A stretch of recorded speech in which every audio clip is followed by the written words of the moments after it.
Jai Swaminarayan everyone. Good morning to you all. Today I am going to explain one more topic which is there in the first unit of BO for 11th standard, and it is for 11th standard commerce. So this topic is related to trade.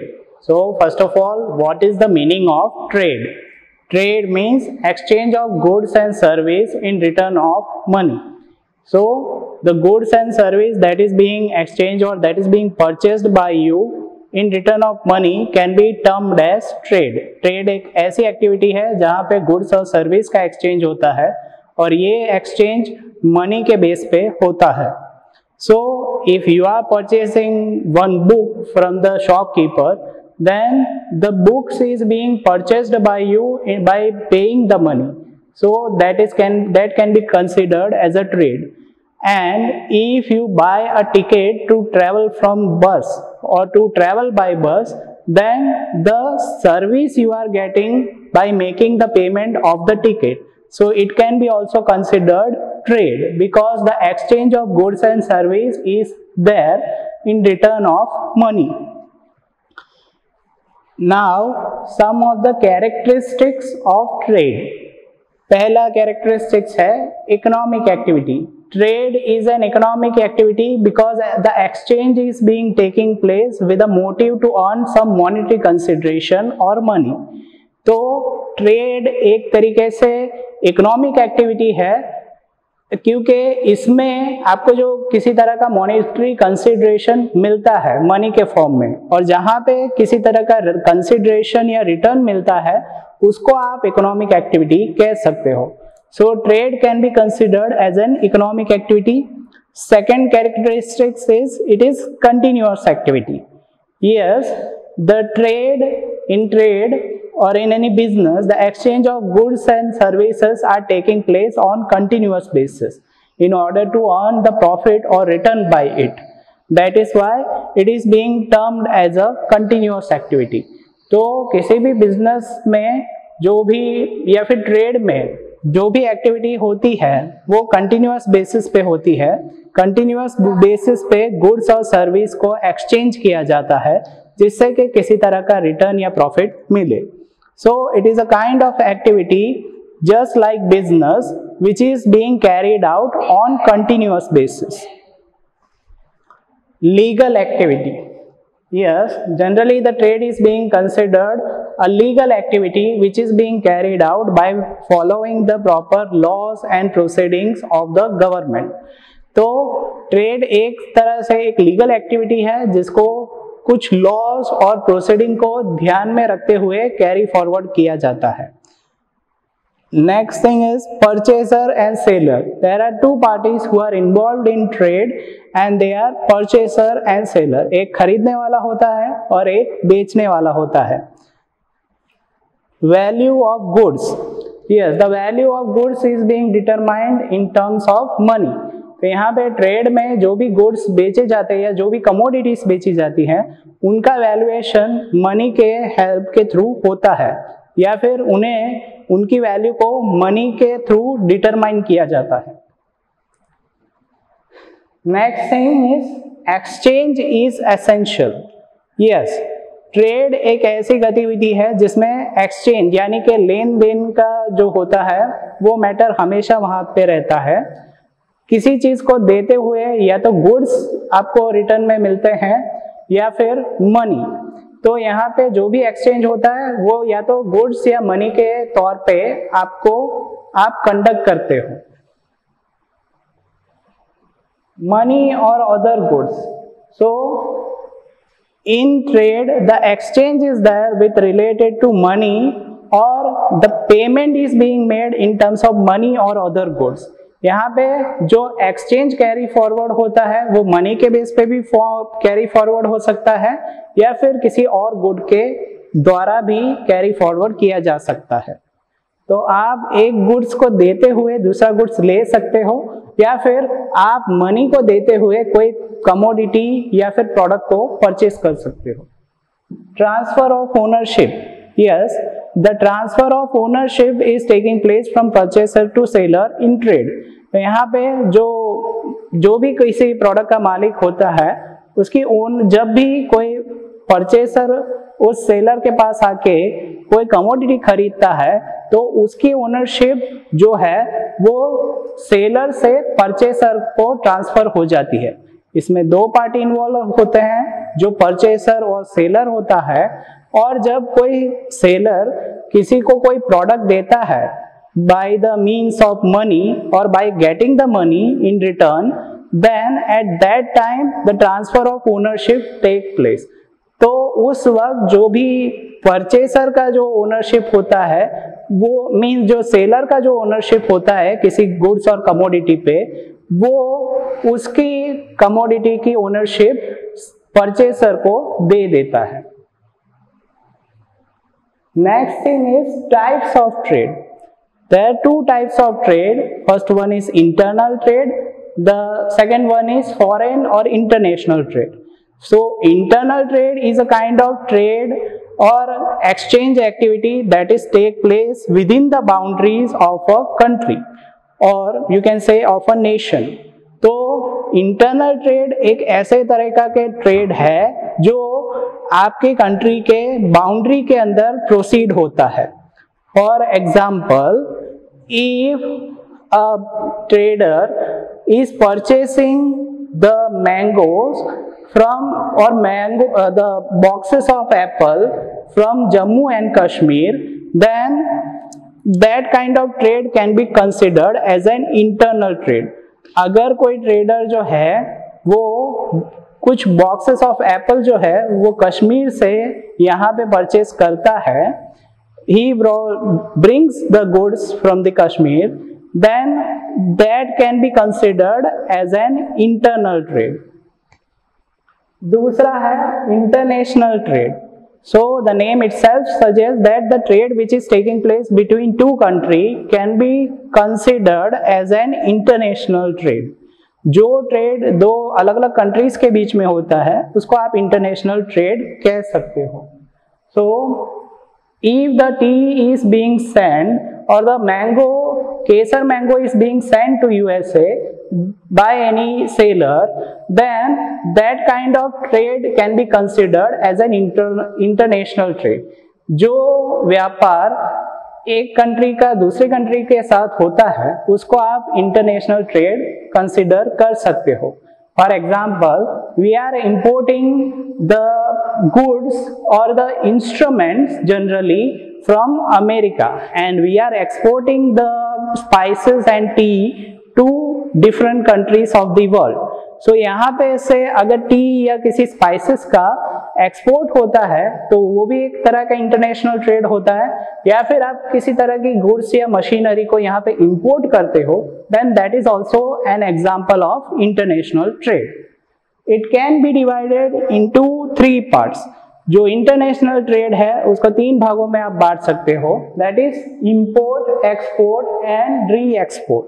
So if you are bringing or you are buying some good from any foreign country, then that can be considered as an import। Export, if you are sending the any goods and commodity to the foreign country, then it can be considered as an export। Re-export यानी के एक जगह से एक country से खरीद कर दूसरी कंट्री में आप अगर दे देते हो गुड्स को, then that can be considered as re-export। तो यहाँ पे तीन पार्ट्स में इंटरनेशनल ट्रेड को आप डिवाइड कर सकते हो, that is import, export and re export. Next thing is commerce. Yes, the next point is related to commerce. Commerce means trade as well as auxiliary services. So commerce में trade भी include होता है और कुछ auxiliary services भी involve होते हैं। ये auxiliary service insurance, banking, transportation, communication etcetera can be there. तो ये कॉमर्स में आप अलग अलग सर्विसेज को ट्रेड के साथ पा सकते हो, या फिर ऐसे सर्विसेज को पा सकते हो जो एक्चुअली एक्सचेंज और गुड्स और सर्विसेज को सपोर्ट करता है। मींस ऐसे एक्टिविटीज या ऐसे सर्विसेज जो एक्चुअली ट्रेड को सपोर्ट करते हैं।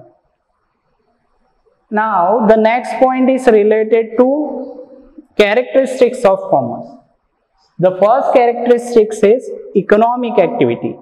Commerce is also an economic activity just like trade, because in that the motive of getting some return or to earning of some monetary consideration is there. क्योंकि commerce की जो field होती है वो चाहे सर्विस से रिलेटेड हो, business से रिलेटेड हो या प्रोफेशन से रिलेटेड हो, उसमें किसी तरह का रिटर्न अर्न करने का थोड़ा मोटिव रहता है। इस वजह से इसको आप इकोनॉमिक एक्टिविटी कह सकते हो। Second thing is auxiliary services is included in commerce. Yes, commerce includes the auxiliary services like banking, transportation, insurance and communication. इसमें कई तरह की ऐसी सर्विसेज इंक्लूड होते हैं जो एक्चुअली ट्रेड को सपोर्ट करता है। Reasonable price. Yes, the next point is related. If the auxiliary services are available to customer at reasonable price, then they can get the service at the fair rate. तो अगर जो भी auxiliary services जो है वो किसी भी तरह कस्टमर को एक फेयर प्राइस में प्रोवाइड की जाए, तो आप ये कह सकते हो कि फेयर या रीजनेबल रेट पे प्रोवाइड की जाए, तो आप ये कह सकते हो कि ये जो कस्टमर रहेगा उसको एक फेयर प्राइस पे ये सर्विस मिल गई। सो इसमें ऐसा रहता है कि जो भी ऑक्सिलरी सर्विस जो होती है वो कस्टमर को एक फेयर प्राइस पे प्रोवाइड की जाती है। And generally the situation is there or the condition is there that the customer, if the customer is getting the auxiliary service at fair price, then he can enjoy the auxiliary service at a fair rate. तो ये एक common सी बात है कि अगर किसी भी customer को ऑक्सिलरी सर्विस एक फेयर रेट पे मिलता है तो उस फेयर रेट से वो उस ऑक्सिलरी सर्विस को एंजॉय कर सकता है। Trade is a part of commerce. Yes, in the meaning itself it have been stated that trade is a part of commerce. Commerce में ट्रेड का इंक्लूजन होता है क्योंकि कॉमर्स जो है that is a wide area और that is a wide field in which the trade is one of the part included in commerce. तो trade जो है वो कॉमर्स का एक हिस्सा है क्योंकि जो ऑक्सिलरी सर्विसेज होती हैं वो ट्रेड को सपोर्ट करते हैं और कॉमर्स में ऐसी गतिविधियां भी इन्वॉल्व होती है जो एक्सचेंज से रिलेटेड है। Next thing is related to scope. Scope of commerce is considered wider than trade because along with trade some other auxiliary services are also being involved. Generally commerce का जो scope होता है वो trade की comparison में wider consider किया जाता है क्योंकि इसमें ट्रेड के अलावा कुछ ऑक्सिलरी सर्विसेज भी इन्वॉल्व होते हैं। This is about difference between trade and commerce. तो आज मैं आपको एक टॉपिक पढ़ाने वाला हूँ बीओ में जो ट्रेड और कॉमर्स के डिफरेंस के बीच में है। तो कैसे आप ट्रेड को कॉमर्स से डिफरेंशिएट कर सकते हो। First point is meaning. In one of the column you can actually you are able to show the point of difference. आपको point of difference का भी अगर आप एक कॉलम बनाना चाहो तो आप बना सकते हो। इसमें पहला डिफरेंस आएगा meaning। तो exchange of goods and service in return of money can be termed as trade।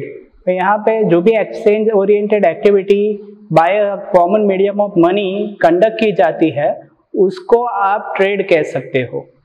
जबकि कॉमर्स जो है in the commerce the trade as well as auxiliary services are included. Commerce में ट्रेड के अलावा कुछ auxiliary services भी include होते हैं जिससे ट्रेड को जो है वो सपोर्ट मिलता है।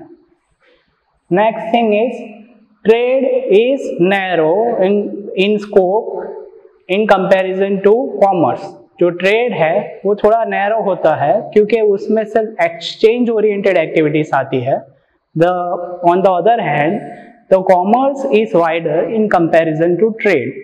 तो जो कॉमर्स होता है वो ट्रेड के कंपैरिजन में थोड़ा वाइडर स्कोप है कॉमर्स का, क्योंकि कॉमर्स में ट्रेड के अलावा अलग अलग ऑक्सिलरी सर्विसेज जो है या सपोर्टिव सर्विसेज जो है वो इन्वॉल्व होती है। Next thing is about parties which are involved in the trade, they are generally known to each other, means जो भी पार्टीज ट्रेड में इन्वॉल्व होती है वो एक दूसरे को अच्छी तरीके से जानते होते हैं, जबकि कॉमर्स में the parties that are involved in the commerce they may और may not be familiar with each other, और generally they are not familiar to each other but they are then also they are involved in trade. तो ये exchange oriented activity में भले अपने एक दूसरे को नहीं जानते हो तो भी एक्सचेंज ओरिएंटेड एक्टिविटी में इन्वॉल्व हो सकते हैं, क्योंकि ट्रेड जो है वो भी कॉमर्स का एक पार्ट होता है। Next thing is about industries. Okay, industry means a process of conversion of raw material into finished good by adding the utilities to a commodity through which the human needs can be satisfied। तो industry यानी कि एक ऐसा procedure है या फिर एक ऐसा फर्म होता है जो प्रोडक्शन एक्टिविटी कंडक्ट करते हैं जिसमें जो रॉ मटेरियल जो होता है उसको फिनिश्ड गुड्स में ट्रांसफॉर्म किया जाता है, उसमें कुछ यूटिलिटीज ऐड की जाती है जिससे कि वो उपयोगी बने। Now the types of industries.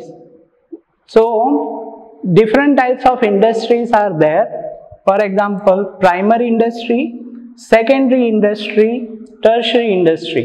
ये इंडस्ट्रीज के अलग अलग प्रकार है और इन सभी इंडस्ट्रीज का जनरली एक ही वर्क होता है कि वो किसी तरीके से रॉ मटेरियल को फिनिश्ड गुड्स में ट्रांसफॉर्म करे और उसको ह्यूमन नीड्स के लिए यानी ह्यूमन नीड्स को सेटिस्फाई करने के लिए उसे बाहर बेचे। तो ऐसे कई तरह की इंडस्ट्रीज होती हैं जो प्रोडक्ट्स बनाते हैं। So first type of industry is primary industry. This industry is a fundamental industry which is related to land, air and sea. तो ये एक तरह की फंडामेंटल इंडस्ट्री है जो लैंड, एयर और सी से कनेक्टेड है। यहाँ पे भी प्रोडक्शन एक्टिविटी कंडक्ट होती है और जो प्रोडक्शन एक्टिविटी कंडक्ट होती है it is depending on nature. तो क्योंकि ये इंडस्ट्री लैंड, एयर और सी से कनेक्टेड है इसलिए आप कह सकते हो जहाँ पे जो भी कुछ प्रोडक्शन एक्टिविटी कंडक्ट होती होगी वो नेचर के रिसोर्सेस को यूटिलाइज करते हुए की जाती है। So you can also take some of the example of primary industry, that is agriculture, poultry farming which is connected to land and fisheries that is connected to sea। तो ये कुछ type of industries है, means primary industries है या फिर उनके प्रकार है जो agriculture, animal husbandry, poultry farming को इंक्लूड करते हैं और फिशरीज भी एक तरह की प्राइमरी इंडस्ट्री होती है। Second thing is secondary industry. So the natural wealth is being processed or it is being made more consumable by the use of technology and machinery in the secondary industry। secondary industry में technology और machinery का use करते हुए जो भी goods या products होते हैं उनको प्रोसेस किया जाता है या फिर जो भी कमोडिटी है उनको इस तरह से प्रोसेस किया जाता है which can be made consumable for the customer। Okay, इसके भी कुछ एग्जाम्पल्स हैं। Chemical industry, fertiliser industry, colour industry are the types of secondary industry. तो सेकेंडरी इंडस्ट्री में मशीन और टेक्नोलॉजी का यूज होता है। इसमें भी जो भी गुड्स है उसको फिनिश्ड गुड्स में ट्रांसफॉर्म किया जाता है या फिर जो भी रॉ मटेरियल है उनको प्रोसेस करके कंज्यूमेबल फॉर्म में ट्रांसफॉर्म किया जाता है। Third thing is tertiary industry। Yes, tertiary industry is the one who is supporting or providing the help to the primary and secondary industry। ये एक तरह की ऐसी इंडस्ट्री है जो प्राइमरी और सेकेंडरी इंडस्ट्री को हेल्प करती है या फिर इसे सपोर्ट प्रोवाइड करती है। Tertiary industry includes the drink related industry, or you can say beverage related industry, bakery industry, etc. are the types of tertiary industry. तो tertiary industry में कुछ battery related industry, dairy product related industries आते हैं जो generally consumer के काफी करीब होते हैं. This industries are generally near to the customer and the products which are being processed in the primary and second industry are made more consumable in the tertiary industry. Tertiary industry में जो भी products primary और secondary industry के द्वारा बनाए गए हैं, उनको जो प्रोसेस किया गया है, उनको ज़्यादा प्रोसेस करते हुए उन्हें ह्यूमन कंज्यूमेबल फॉर्म में ट्रांसफॉर्म किया जाता है. फॉर एग्जाम्पल आप ले सकते हो, अगर आटा जो गेहूं से बनता है तो वो प्राइमरी इंडस्ट्री है, and if the flour, out of flour, if the bread is being made, then that is second industry, and with the help of this bread, if any biscuit is being made at last, then that is an example of tertiary industry. तो जो भी product primary और secondary industry के द्वारा बनाए गए हैं, उनको ज़्यादा प्रोसेस करके उसे ह्यूमन कंज्यूमेबल फॉर्म में tertiary industry transform करता है. So this is about the types of industry and difference between trade and commerce. Thank you.